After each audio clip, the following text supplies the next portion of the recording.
वाली इस लम्हे को जो कि पूरा विश्व अपनी दृष्टि से नजर गड़ाए है।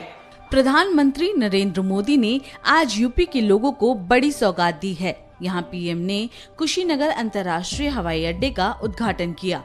ये यूपी का तीसरा और सबसे लंबे रनवे वाला एयरपोर्ट है।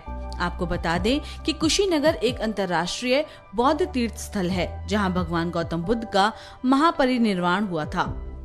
कुशीनगर अंतर्राष्ट्रीय हवाई अड्डे के उद्घाटन के मौके पर यहाँ श्रीलंका के कोलंबो से आया विमान उतरा। इसमें 100 से ज्यादा बौद्ध भिक्षु समेत अन्य अधिकारी शामिल थे। इस कार्यक्रम में CM Yogi Adityanath, civil aviation minister Jyotiraditya Scindia, राज्यपाल आनंदीबेन, श्रीलंका के मंत्री नमल राजपक्षा समेत सैकड़ों बौद्ध भिक्षुओं का दल भी शामिल हुआ।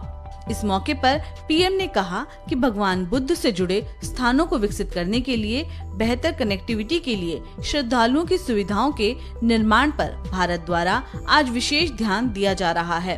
कुशीनगर का विकास यूपी सरकार और केंद्र सरकार की प्राथमिकताओं में है। उन्होंने कहा कि ये मेरे लिए दोहरी खुशी है। मैंने पूर्वांचल के प्रतिनिधि के तौर पर जनता से किया वादा निभाया है। मेरी खुशी आज दोहरी है। आध्यात्मिक यात्रा के जिज्ञासु के रूप में मन में संतोष का भाव है और पूर्वांचल क्षेत्र के प्रतिनिधि के रूप में भी ये एक कमिटमेंट पूरा होने की घड़ी भी है। कुशीनगर के लोगों को, यूपी के लोगों को, पूर्वांचल पूर्वी भारत के लोगों को, दुनिया भर में भगवान बुद्ध के अनुयायियों को कुशीनगर इंटरनेशनल एयरपोर्ट के लिए बहुत बहुत बधाई। देश के नौजवानों को साधते हुए उन्होंने कहा कि एयरपोर्ट से सिर्फ पर्यटन को बढ़ावा नहीं मिलेगा, इससे किसान, पशुपालकों, छोटे बिजनेसमैन आदि को भी फायदा होगा। रोजगार के नए अवसर मिलेंगे।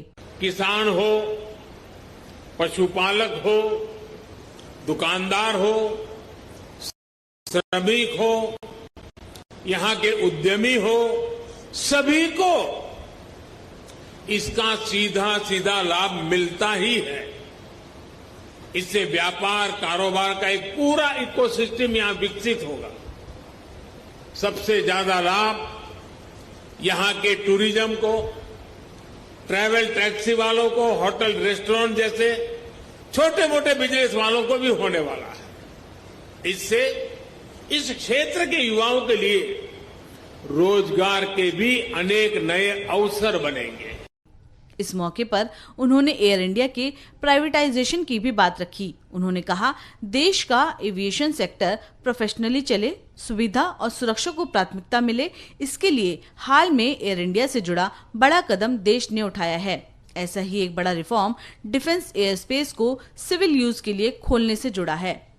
देश का एविएशन सेक्टर प्रोफेशनली चले, सुविधा और सुरक्षा को प्राथमिकता मिले, इसके लिए हाल में एयर इंडिया से जुड़ा बड़ा कदम देश ने उठाया है। ये कदम भारत के एविएशन सेक्टर को नई ऊर्जा देगा। ऐसा ही एक बड़ा रिफॉर्म डिफेंस एयर स्पेस को सिविल यूज के लिए खोलने से जुड़ा हुआ है। इस फैसले से बहुत सारे एयर रूट पर हवाई यात्रा की दूरी कम हुई है, समय कम हुआ है।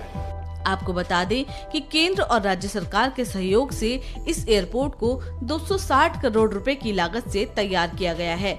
इसका टर्मिनल 3600 वर्ग मीटर में फैला हुआ है। नया टर्मिनल भीड़ भाड़ वाले समय में 300 यात्रियों को आने जाने की सुविधा देगा। इसका रनवे 3.2 किलोमीटर लंबा और 45 मीटर चौड़ा है, जो यूपी का सबसे लंबा रनवे है। इस रनवे पर हर घंटे में 8 फ्लाइट आ जा सकती हैं।